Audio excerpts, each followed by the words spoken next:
Saulius Pedreikis, multiinstrumentalistas, muzikantas, virtuozas, maestro, nežinau, kokius vardus, kokiais vardais tave vadinti, tiesiog...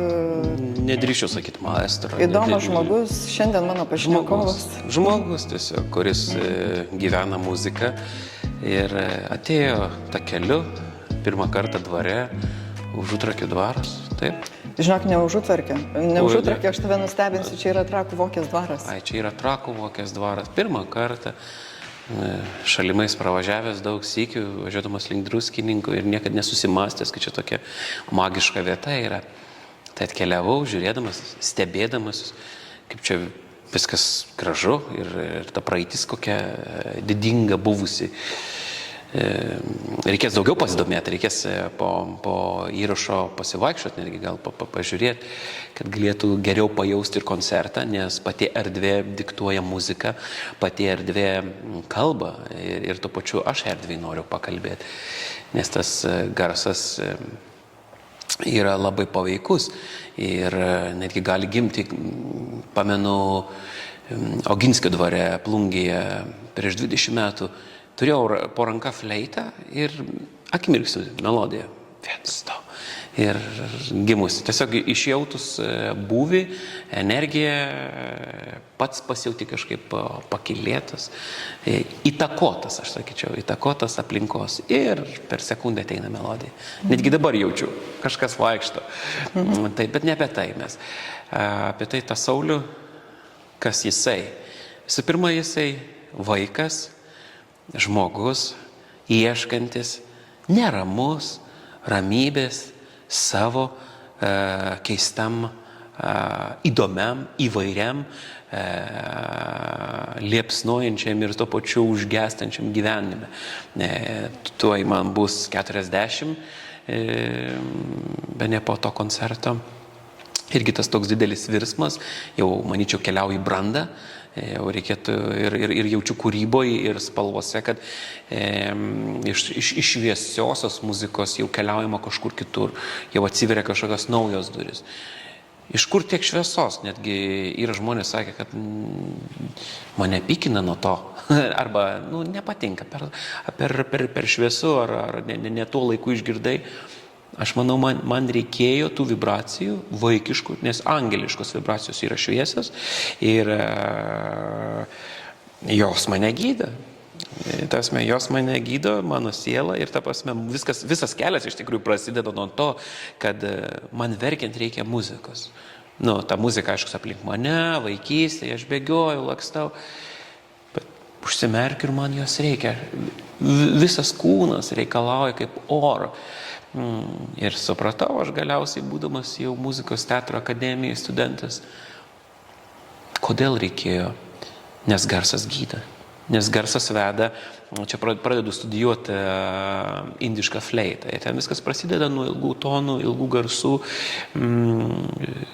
apskritai praktikuojantis trimitu ar kitų instrumentų yra labai svarbus pratimas, ilgas tonas, ar ten dainuosi, ar dainininkas bus tas tęsiamas.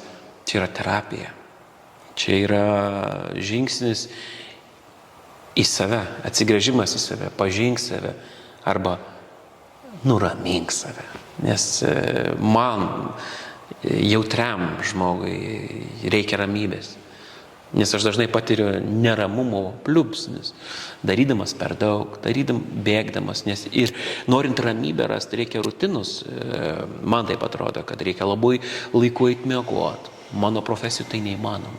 Aš jau susiderinu, prieš miegą vaikams pasakas, skaitai jau taip nuostabu ir staiga išnyra koncertiniai turai ir turi vėl iš naujo mokintis, gyventi, balansuoti tarp to naktinio gyvenimo grįžimų ir ankstaus ryto kėlimosi. Nes ankstus rytas yra pati nuostabiausia energija. Dažnai galvojau, kad visa kūryba gali vykti naktį, aš labai klydau. Nes ta rytinė energija, kai teka saulė, jinai palaimina mus, jinai pažadina kažkokius, vėl iš naujo lyg tu gimtum ir gali čia sudėtinga žodžiais įvardinti. Manau, kiekvienas, kas keliasi ankstų rytą, žino tą jausmą ir balansuoja tarp šeimos rutinos, tarp savo darbo, tarp savo pomėgio. Ir čia labai sudėtingi dalykai ir tuo pačiu labai lengvi. Kai pažiūrėsi, bandau savo priminti, svajok, nes labai lengva užmiršti svajonę turėti.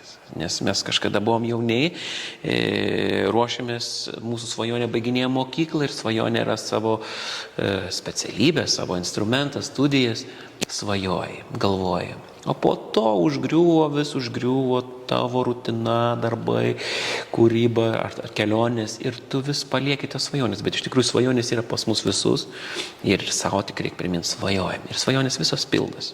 Tik yra laikas. 2 metai, 5 metai. Kažkada pradėjau svajoti, kaip būtų nuostabu turėti turą Europoje, pasaulyje. Ir ta svajonė užgriuvo tave. Gal ne mano vardo koncertai bus, bet tave pakviečia su Hollywoodo dideliais vardais žvaigždėm dirbti prie hollywoodinių projektų Europos arenose. Ir tu gauni tas arenas. Ar tu pakeli tą? Nu vos atlaikai tą svorį, svajok atsargiai. Daug žmonių svajoja, kad turėčiau daug pinigų, tada viskas būtų tvarkoje. Bet ar ta našta pinigų tu esi pajėgus susitvarkyti? Aš nesakau, kad nusipirksi ten 1, 3, 4, 5 daiktą, bet ar tu pajėgus atlaikyti naštą, išlaikyti, gal tave užgrius lygos ir taip toliau.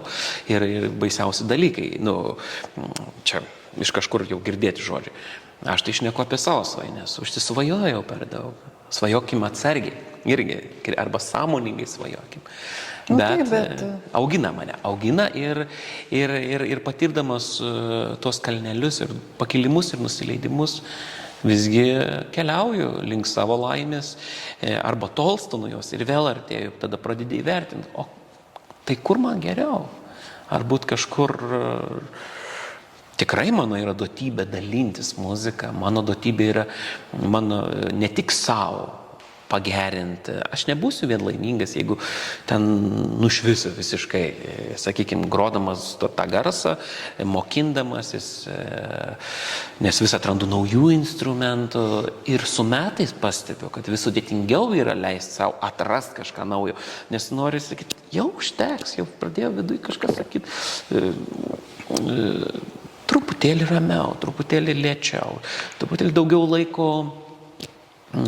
laiko apskritai savo, kartais be instrumento, tiesiog su balsu.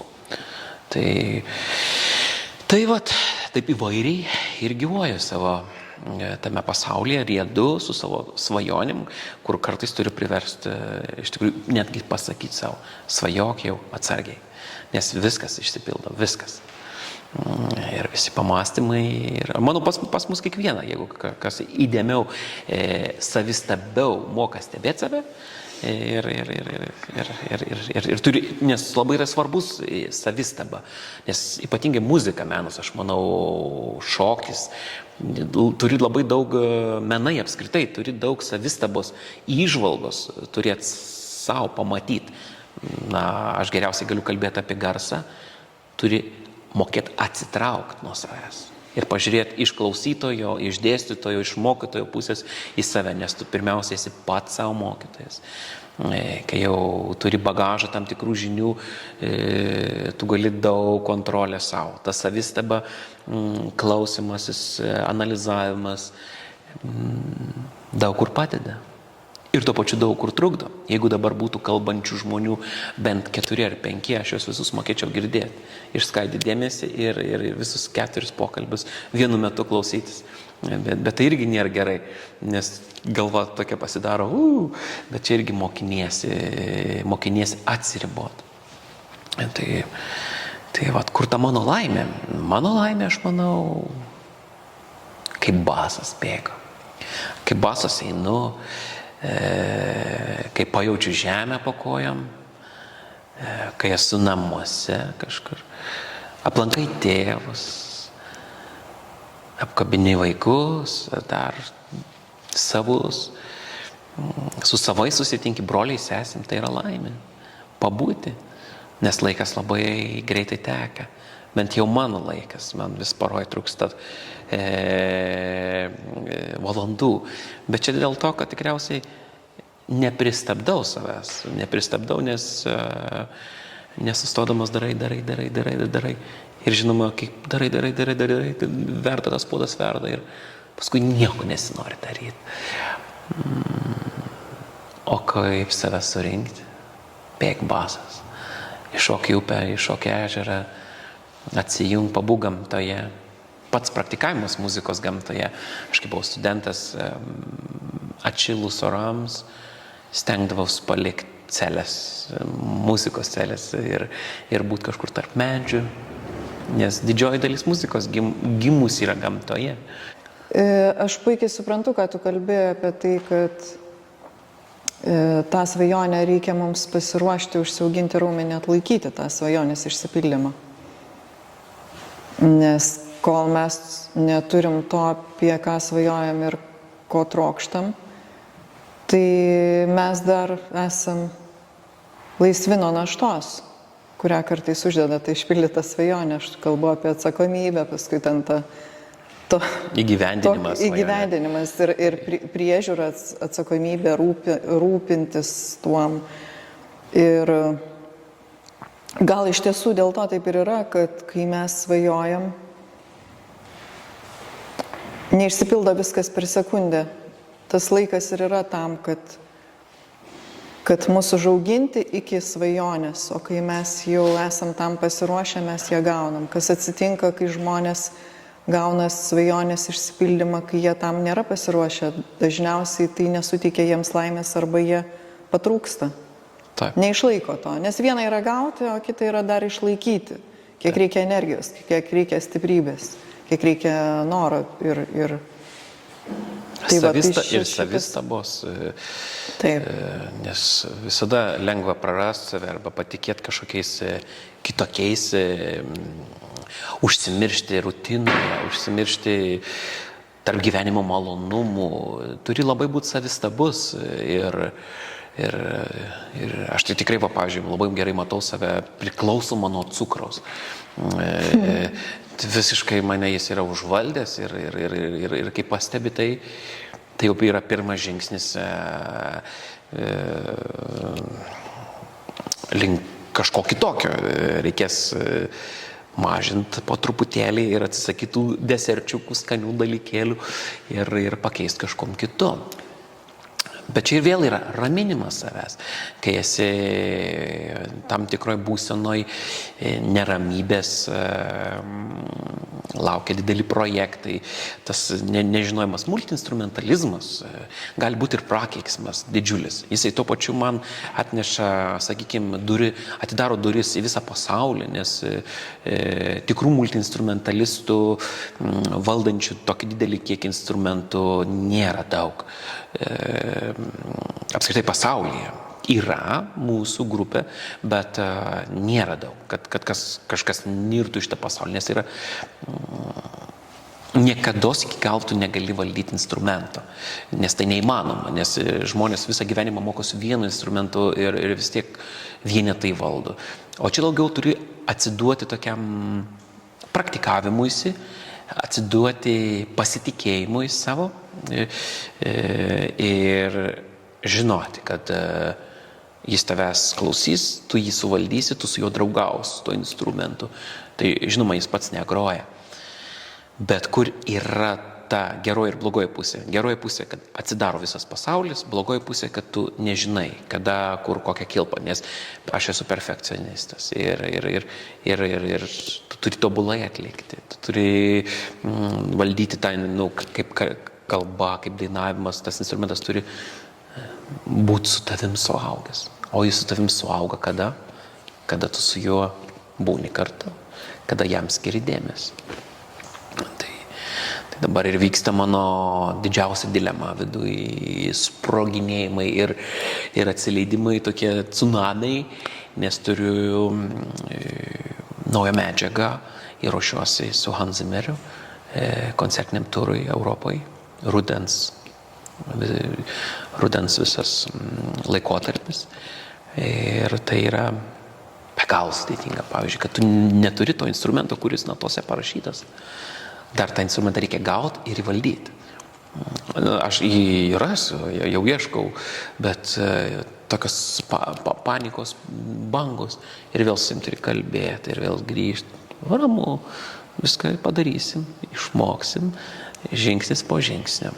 Bet galva nori čia, dabar, jau, greitai. Aš mėgstu, labai daug edukacijų vedu vaikams interaktyvių mokyklose Lietuvos. Ir mano visada tikslas yra išlaikyti dėmesį, juos padaryti laimingus, apstaubusius. Aš rodau daugybę instrumentų, bet instrumentas yra priemonė, kad parodyt laisvą žmogų. Nes dažniausiai mokykla yra terpė, kur viena ar kita mokykla dažniausiai turi savo lyderių, savo įspaudą gyvenimo, tam tikras taisyklės ir tarp mokinių lyderystės, kurie kreipia aplinkui save mokinius. Suformuoja tam tikras normas, kas yra normalu, kas yra, jeigu tu ten taip pasielgsi, tu būsi kvailas ar dar kažkoks.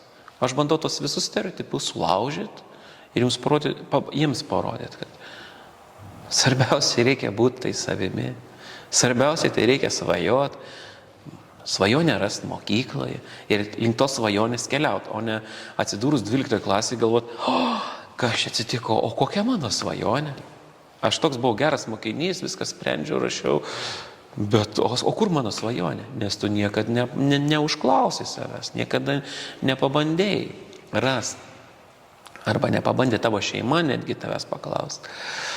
Ir link tos svajonės. Aš turiu minėti apie tavo būsimą mylimą darbą arba apie tavo projekcijas kažkokias pasidaryti vaikam, kad jos jau būtų matomas. Jeigu tu nori būti lakūnu, gerai, spręs, gerai matematiką, fiziką rašyk, bet reikia domėtis visais ir literatūra. Kuo daugiau mes žinosime, tuo žinios mums pravers visame kame. Tai čia mano su svajonėm susijęti dalykai, dažniausiai norėčiau savo sakyti, bet džiaugiuosi, kai yra galimybė perduoti tą laimės kropelytę, ypatingai vaikam, nes tai mane be galo žavi edukacinis darbas. Aš net nepavadinčiau, tai yra edukacija, tai yra šou. Čia ir dabar, su energija. Programos pasikeitimai ganėtinai dideli, 50% žinau, kas bus, 50% nežinau. Tu sugebi išlaikyti auditoriją ir kiek tu sugebi jiems perduoti tą žinią, kurią ir nešau. Nes mano tikslas yra ne instrumentai, nors jų yra daug. Tai yra priemonė parodyti Saulių, kuris dar ir tebėra vaikas, pusiau vaikas. Ir raktą į laimę, jų laimę, kad jie pamatytų, kad nebūtinai reikia bijot to savo draugo. Tai jis bijo tas draugas, kuris bando nustatyti tas ribas. Tegu jis būna toks susikaustas, tegu jis būna ir lieka, bet tu būk savimi. Nes aš visada nuo pat vaikystės aš buvau laisvas. Viduje skridau. Man reikėjo scenos, man reikėjo žmonių, man reikėjo centre būti visada. Man reikėjo, aš taip gaudavau, aš taip užsikraudavau. Sako, kodėl, Sauliau, tu tiek daug atiduodi energijos arba atiduodi visą energiją savo. Nes ta energija sugrįžta. Kuo daugiau duodi, tuo daugiau sugrįžta. Tik aš tas atsistatymo laikotarpis yra, irgi, jeigu tu atvariai mėnesio turą, sakykime, 28 koncertai, jis ilgesnis jau. Prieš 10 metų būdavo 1, 2, 3, 2 dienos. Dabar, sakyčiau, reikia 2 savaičių, kada ant kojo vėl pakiltum, bet yra metodai. Gerai groti instrumentų, tai yra visą įmanomą dėmesį sutelkti tą instrumentą, bet man atrodo, tu tiek pat lygiagrečiai kalbėjom ir apie savistabą. Tai tu labai daug dėmesio skiri instrumentui, bet tu tarsi su juo susilieji. Tu esi labai dėmesingas savo, gerąja prasme dėmesingas. Tu labai autentiškas, toks grinuolis. Ir aš, žinai, sakiau, kad verta nueiti tavo koncertą ir susimokėti pinigus už bilietą vien dėl to, kad tave pamatyti toje scenoje. Ir aš visai nejuokauju, nes viena yra muzika jinai gali labai patikti, labai būti, paliesti tavo širdies stygas. Stilistika jinai tokia irgi yra sunkiai apibriešta, nesinori jos sprausti į bet kokius rėmus, kalbant apie tavo atliekamą muziką ir tavo kuriamą muziką.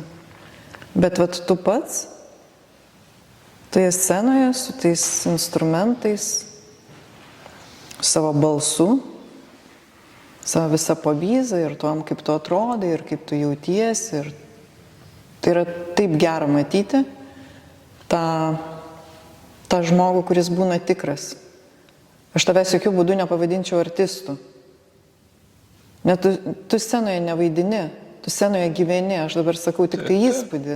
Aš tavęs neatsiklausiau prieš tai, nes tu gyveni tuom, ką tu išdirbinėjai toje scenoje. Ir nei sekundės tu neleidi suabejoti žiūrovui, kad visa tai, kas vyksta, yra visiškai tikra. Ir mes stebėjome su vyru, kad kai tu bandėjai interaktyviai išjudinti publiką ir kad tau dalis publikos atliepė, ir taip stipriai atliepė, kad net kažkaip susižvalgėm, galvojom, kad gal ten tavo chebra sėdi tarp žiūrovų. Bet jie ir yra mano jie draugai, yra tie sielos žmonės. Kas yra mūsų koncertuose, tiesiog aš su kiekvienu žmogum galėčiau būti draugas, nes jie rezonuoja vien su kitu, nes vis tiek bet kas neatsiranda netoli mūsų arba tose koncertuose, kur mes rengiam. Tai yra žmonės panašus į mane, į tave, kažkuom su savo gyvenimais, su savo istorijom, bet viens kitam atliepiantis. Ir niekada nesutiksi, niekada nereikės ten ar apsaugos kažkas. Mane patį labai žavė tos nedidelės erdvės, ten bažnyčios erdvės, kurios yra ypatingos savo energetiką jau, kad ir šitas dvaras, pavyzdžiui, aš tikėjau irgi, aš jaučiu čia gyvavusią tą kultūrą, gyvuojančią, čia viskas kvepia, net žiniom, kažkokiam knygom, garsais, fortepijoną matau šone, bet ne tik, kad jis yra, gal jis negrotas jau 200 metų, aš nežinau, bet čia yra kažkas. Visada laimingesnis darausi, kai į ledinį vandenį šoki. Tas pats rūkymas man sunaikino ledinį vandenį, nes jeigu pradedi negatyvius dalykus žalot save, tai automatiškai kažkas turi ir gero pasitraukti. Bet taip ir gyvenam, sakau, tai tie kalneliai, atoslūgiai, potviniai, kovojam su savimi ir randam energijos, kad turėtume šviesesnį rytojų, kad galėtume dar tikrai daug reikia padaryti, daug žmonių, jaunų įtakot ir tie instrumentai įgalinti yra, nes kiekvienas iš mūsų, ne tik jaunimą, vyresnius žmonės parodyti, visų pirma parodyti, kad mes turime visi instrumentą, balsą, mes turime instrumentą kvėpavimą, mes dažnai jaučiamės be energijos, jaučiamės nuliūdę, pradėkime kvėpuoti. Čia ir man tas pats galioja. Tai ir aš ir savo, kad primenu jums, bet primenu ir savo. Hiperaktyvus kvėpavimas, yra tam keli būdai. Mūsų pastatys ant kojų, jeigu mes jausimės taip kažkaip į kamuoliuką susirietę. O leidžiami keisti garsai. Pavyzdžiui, einate parku ir leiskite savo bent šiandien 2 naujus garsus išmokti. Ką girdite? Paukščių, aš turiu minėti. Paukščių, žvėrių. Ir galva dažniausiai sako, ne, aš negaliu. Ne, juk tu tikrai negali. O kaip tu negali? O aš Saulius kažkada koncerte girdėjau vieną prancūzą, kuris begalę paukštelių keiščiausių garsų mokėjo. Jeigu jis gali, žinau jo istoriją, jis ne vienerius metus gyveno miškuose, jis susigyveno su miškais, su aplinka, su gamta. Ir jis leido. Tai ir tu gali savo leisti. Aš kaip juokauju, tenka savo net įsispirti. Pabandykit savo eidamas parku įsispirti. Į užpakalį. Visai nelengvas būdas, bet įmanomas. Kiek pastebėjau žmonių ir gavę visą tai, nesijaučia laimingi, sakykime, studijas, kur norėjo studijuoti, viską baigė ir vis tiek kažkas trukdo. O jaučia darbas ir su savimi. O kaip manai, kas jiems trukdo? Pasijusti laimingu. Dažniausiai trukdai pats savo. Pats savo trukdai. Aš apie save galiu sakyti. Yra dienų,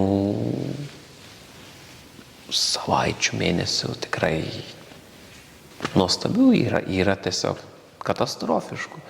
Ir raktas esi tik tu. Visada rasi, kad ten saulės nėra.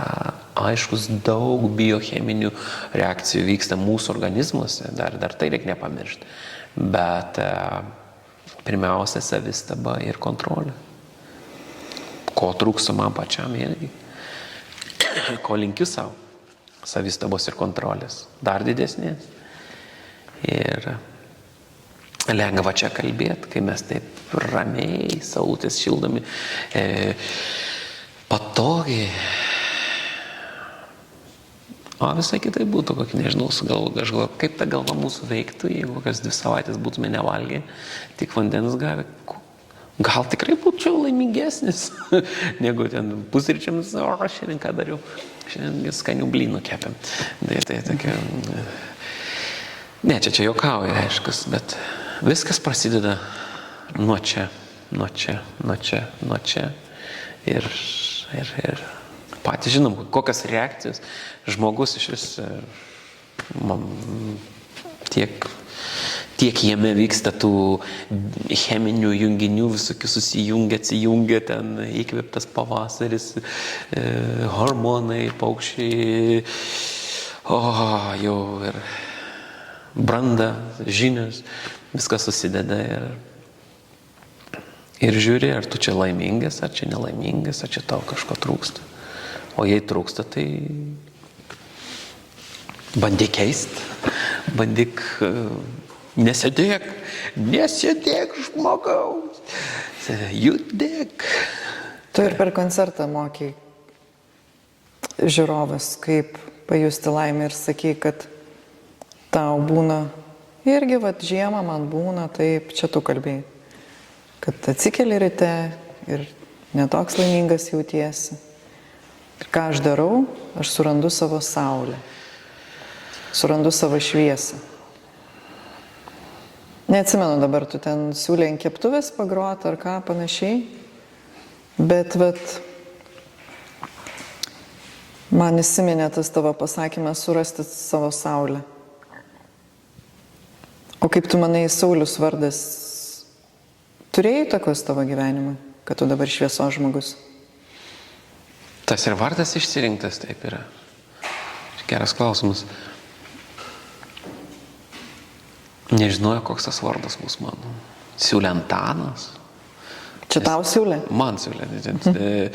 Mama pasakoja, kad siūlė tetos ten, nes per Antaninės gimės, atlaidai vyksta viskas. Kaip čia Antanų nepavadinsi? Mama žiūri, sako, visai nepanašus į Antaną. Sako, aš ten kažkaip pradėjau, saulė šviečia, ten pradedu gaudyti saulės. Sako, žiūrėk, tikras Saulius. Sako, Sauliukas. Istorija tokia. Taip, tas vardas tikrai turi tam tikrą įtaką. Gal didelę netgi, nes šviesos nešėjai. Mes visi esam šviesos nešėjai. Bet ypatingai, manau, aš savo nesusimąstęs iš tikrųjų Saulius, bet jisai dalinasi, ką moka, kuom gali muzika, garsais, buvimu, kas jam reikalinga, kartais atrodo, kad ir kitam reikalinga. Ir tiesiog pasauliai daryti kitonišką. Nepadarysiu aš jo nei geresnio, nei blogesnio, bet tiesiog bent tą akimirką kažką pakeisti.